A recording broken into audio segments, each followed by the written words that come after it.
Hello दोस्तों। Nature का अपना तरीका होता है कि वो धरती के जीवों के साथ किस तरह पेश आता है।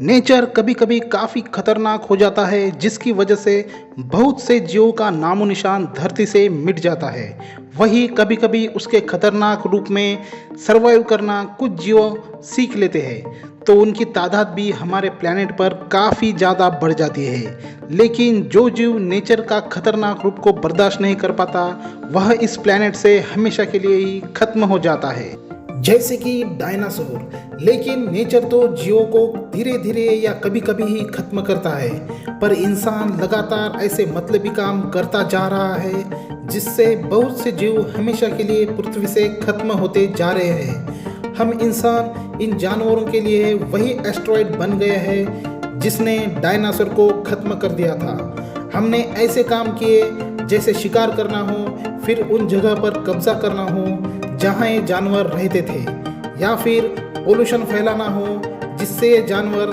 खत्म होते चले गए और इनका लुप्त होना कुछ दिनों बाद हमें ही नुकसान पहुंचाएगा, क्योंकि हर जीव इकोसिस्टम का एक हिस्सा होता है। सो वेलकम बैक दोस्तों, लर्न मोर एमसीक्यूज में आपका स्वागत है। आइए देखते हैं अपनी गलतियों को, आइए जानते हैं हम कितने मतलबी हो गए हैं कि हमारी वजह से पिछले कुछ सालों में ये 10 जानवर हमेशा के लिए इस धरती से मिट गए। अपनी मुख्य भूमि ऑस्ट्रेलिया में लंबे समय से विलुप्त होने के बावजूद तास्मानियाई बाघ कभी तास्मानिया का सर्वोच्च शिकारी था। उसके शरीर पर बाघ की तरह पट्टियाँ थी और उसका मुंह लोमड़ी जैसा था। यह प्राणी आज से 100 साल पहले ही विलुप्त हो चुके हैं। यह प्राणी टाइगर से ज़्यादा वुल्फ की तरह दिखता था, इसलिए वैज्ञानिकों ने इसको तास्मानियन वुल्फ नाम दे दिया। वैसे तो इसको वुल्फ के साथ भी कंपेयर नहीं कर सकते थे, क्योंकि इसके पेट पर भी कंगारू की तरह थैली थी।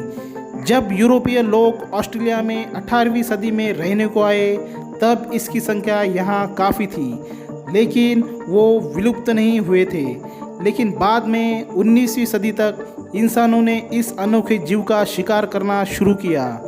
बाद में यह जानवर ऑस्ट्रेलिया छोड़ तास्मानियन द्वीप पर जाकर रहने लगे, लेकिन वहाँ पर भी इंसानों ने इसका शिकार किया। इस तरह से इंसानों की इस घटिया और घिनौनी हरकत के कारण 7 सितंबर 1936 को आखिरी तास्मानियन टाइगर या वुल्फ की भी जान चली गई, और यह वीडियो इसका लास्ट वीडियो फुटेज है। इस तरह मानव के अत्याचार से इस जीव की पूरी नस्ल ही मिट गई। 55,000 पायरेनियन आइबेक्स का कभी यूरोप घर हुआ करता था। यह जीव केवल फ्रांस, पुर्तगाल और स्पेन में ही पाया जाता था। इसका आकार 2 फीट 6 इंच तक लंबा था और वजन लगभग 60 किलोग्राम तक होता था, और अपने 2 लंबे सींग के साथ यह जानवर बेहद ही आकर्षक दिखता था। शायद यही वजह थी कि इंसान इसे पसंद करने के साथ साथ इसका शिकार भी बहुत ज़्यादा मात्रा में करते थे। इनका शिकार इतनी तेज़ी से होने लगा कि सन 1900 तक उनकी संख्या सिर्फ 100 थी। वही 1910 तक यही उनकी संख्या सिर्फ 40 तक रह गई, और उसके बाद लोनसम जॉर्ज पिंटा आइलैंड का बचा हुआ आखिरी कछुआ था। वह अपनी मृत्यु से पहले 1971 तक इसी आइलैंड पर पाए जाते थे। बाद में संरक्षकों ने इसे अपनी निगरानी में रख लिया, क्योंकि वह एकमात्र देसी कछुआ था। उसके बाद कोई और ऐसा कछुआ नहीं मिला। यह सिर्फ एक ही था।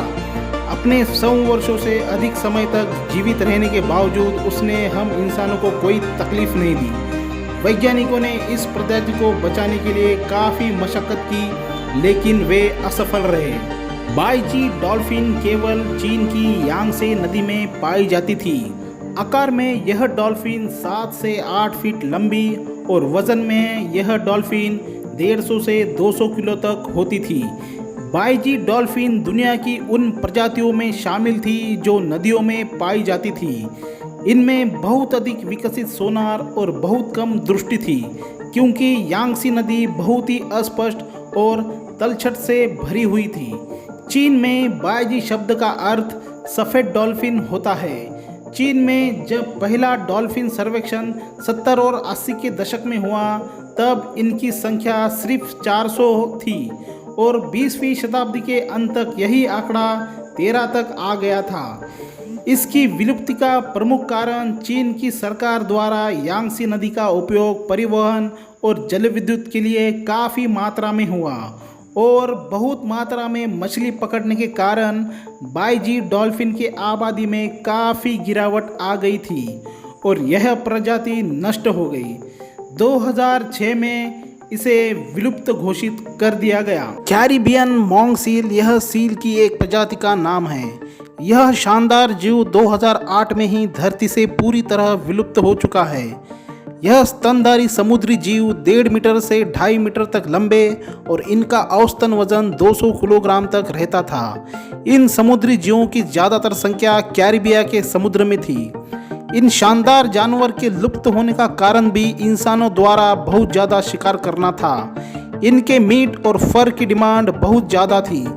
इनका शिकार 15वीं शताब्दी में बहुत ज़्यादा होता था, इसलिए इनकी तादाद कम होते चली गई और वैज्ञानिकों ने इसे 2008 में पूर्णतः लुप्त घोषित कर दिया गया। बहुत दुख की बात होती है जब हमारी वजह से कोई प्राणी लुप्त हो जाता है।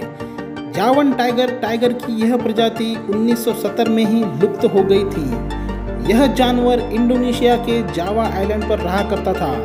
यह इसलिए खत्म हो गए क्योंकि इनका ज़्यादा शिकार हो रहा था। साथ ही ये जिन जंगलों में रहते थे उन जंगलों को भी लगातार काटा जा रहा था। कुछ लोगों का मानना है कि यह जानवर फिर से वापस आ सकता है क्योंकि इस प्रजाति के कुछ जानवर अभी भी जंगल में कहीं छुपे हो सकते हैं, लेकिन 1970 के बाद अभी तक इसे किसी ने नहीं देखा।